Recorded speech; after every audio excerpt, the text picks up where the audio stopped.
He ranked the NFL teams under 25-year-old talent. Now, obviously, this is what you want. This conceivably is controllable talent. This is how you win. Is before these guys price themselves out of your cap situation, your under 25 talent is a lot of times considered your window for a lot of teams. This is when the people are on the come. That means you drafted well, so on and so forth. Aaron Schatz joins us on the Volkswagen Dealers Expert Hotline. Aaron, hello, sir. Hey, how you doing? We are doing well. We appreciate your work, especially in this instance. So let's start with the idea of what was the system with how you ended up ranking these teams with 25 and under talent. Yeah, it's based on their age. It's based on approximate value from Pro Football Reference to try to get enough value for offensive linemen. All pros, Pro Bowls, and then also contract status. Because the fact is, if you have a guy who's under 25, like Christian Barmore, but he's been signed to a big contract, you no longer are getting quite the same amount of value out of him because you're paying him like a real player, not like a young player. Yeah, and so obviously this is people's windows. We've seen this with teams. And just to give us some reference, who do you have as the top teams in the NFL and why? Yeah, the number one team in young talent right now is so easy. It's Houston by far because, the most valuable young player in the league is C.J. Stroud because you have a quarterback who had a top 12 season last year who still has 4 years under his rookie contract. That's just an incredible, valuable asset. And then they also have Will Anderson Jr., and they've got Derek Stingley, and they've got Tank Dell, and they've got Kenyon Green and Juice Scruggs, and they just got like player after player after player. Detroit is very high also. But let's go back to the Texans real quick because just for Patriots fans, what did the Texans do? They took a big shot in the draft. They took Stroud, who, by the way, was not the first quarterback taken in that draft, for all you who were against what the Patriots did. And then they traded up and took the best defensive player in the draft, who, by the way, Dan Lifshitz says is no good. Will Anderson. And by the way, who is their GM, Jonathan Wallach? Nick Caserio. Who is from the Patriots organization. Okay, very good. And now our own Detroit Lions, yes, they are number 2. Because Sewell and Hutchinson and Laporta, they just, Amon-Ra St. Brown is still under 25.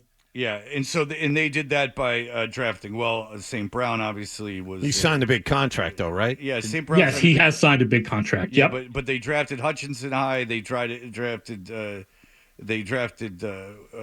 What's the receiver that you just mentioned? And they drafted him late. Then he ended up being an elite receiver. Now we get to our New England Patriots, Mr. Schatz. Where do the Patriots rank in your under 25? I have the Patriots 25th. Okay. And if you're wondering why Bill Belichick got fired, this might be part of the problem.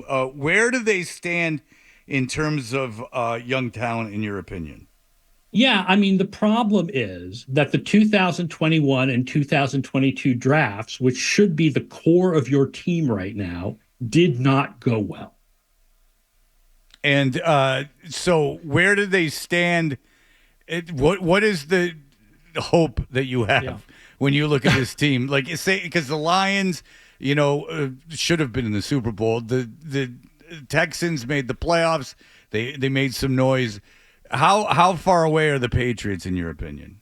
The hope is the last 2 drafts, right? They had the 3rd pick and they took the guy that most people felt was the 3rd best quarterback prospect, which was the right thing to do. And now we just have to see how he develops. But people like this year's draft. People like Christian Gonzalez. People like last year's draft. So they're a year or 2 away from those players hopefully maturing and being really good, but we don't know yet. We don't know yet what Drake May will be. So when you kind of like play this out over the course of a couple of years, and you mentioned this in the article, it doesn't mean you have to be a Super Bowl contender in order to make this list. It's just the best talent under 25, the best young talent. But what does that mean? How many years down the road could something like this and a high ranking like this work itself out to mean, okay, now you're a Super Bowl contender because you are the team right now in 2024 with the best young talent? Right. I mean, I'll say again, you don't have to have great young talent to be a Super Bowl contender. I put Miami last on this list. And that's partially because if you talk about under 25 talent, they just happen to have a lot of guys who are exactly 25. But what you want is the core of your team to be guys in their third and fourth years.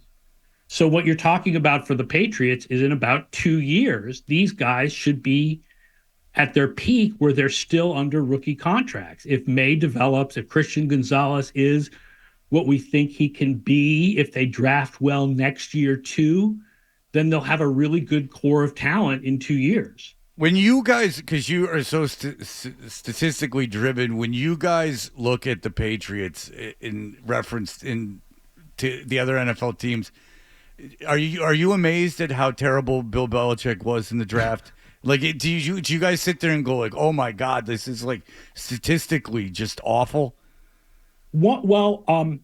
Specifically with wide receivers, I would say the answer to that question is yes. Overall, the fact is it's generally a belief of analytics that the difference between how well people draft is very small, that there's a lot of randomness to it. And it's just, Belichick just happened to hit some random bumps over the last couple of years, which is why they had bad draft classes. But he did have a very bad history with wide receivers going all the way back to Bethel Johnson. And that should be one of the easiest positions to draft, right? Because it's so, the way that youth sports is now and the way that they're pushing all these kids away from running back and putting them at receiver, there seems to be quality receivers, like a depth in every draft now.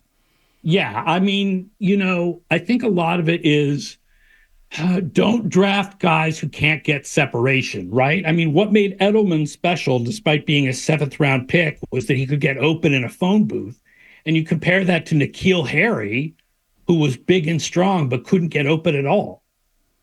And so that's what you see when you look at who's the prime wide receivers, is to be able to the high wide receivers, the guys that they've drafted high. And then I don't quite know what Tyquan Thornton's deal is, but it's just never happened for him. I think he was a guy who had to learn route running, and it just hasn't happened. Yeah, he has legs the size of mine, which is he can run real fast in a straight line, and is very thin. He's very thin. I mean, He's got legs like mine, which is but Tank Dell is very thin, and Tank Dell is great. When you're going through the list and Texans end up being at the top, that makes sense because of the quarterback and some of the other moves. Were there any other surprises in their teams that ended up near the top or near the bottom that you thought initially going in, I thought they would end up being better than where they ended up?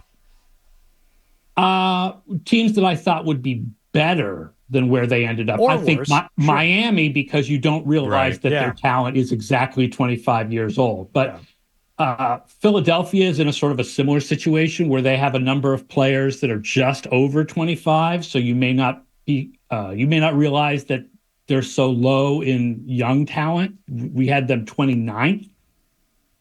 Yeah. And then I think people are probably surprised at how high Baltimore is. But that is a team that just drafts well pretty much year after year after year. And they don't have the young quarterback anymore, but they have guys like Kyle Hamilton and Zay Flowers. Kyle Hamilton, big safety. Zay a lot Flowers. Of people wanted to take him. All right. Well, listen, and Aaron, thank you so much for your time. Read it on ESPN. It just reinforces that Belichick could not draft at all, and it gives us statistical proof of such. So I will say my big preseason annual is coming out this week, the FTN Football Almanac, and we do have the Patriots, I think, a little bit better than people would expect. Oh, is it their defense? That defense is better than people realize. Okay, and you think?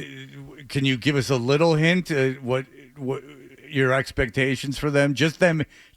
You don't have to let the cat out of the bag. But just I mean, I think our average projection for them is 7 wins. Ooh, wow. Look at that. That is surprising. That's, 2.5 over the line right now in Vegas? Yeah, it may be the team that either them or New Orleans is the team we have highest over the Vegas line. Wow. Interesting. Pound me over. Aaron, thank you so much for that. Maybe a few shekels go in that direction. Aaron Schatz, read him ESPN, read the FTN network for the numbers. We appreciate the time, sir. Thank you. Hey, thanks. Have a good morning. There you go. I'm not betting on them to win 7. I don't think that's going to happen. And some of those answers ended abruptly. Yes, after about 3 words. No, Yeah, well, you said what he had to say. Yeah, nice fella. But Yeah. I'm just letting you know, it's just sometimes there might have been like a pregnant pause because I just assumed he was going to continue to speak. Right. But thank you to Aaron for coming on the Yeah, show. it's good. If you like that clip, and how could you not? Check out more videos from Toucher and Hardy here. Point slightly up and to the left. For more Patriots analysis and opinion, hit this playlist. Point slightly down and to the left. And for the latest from the Sports Hub, download at 985thesportshub.com.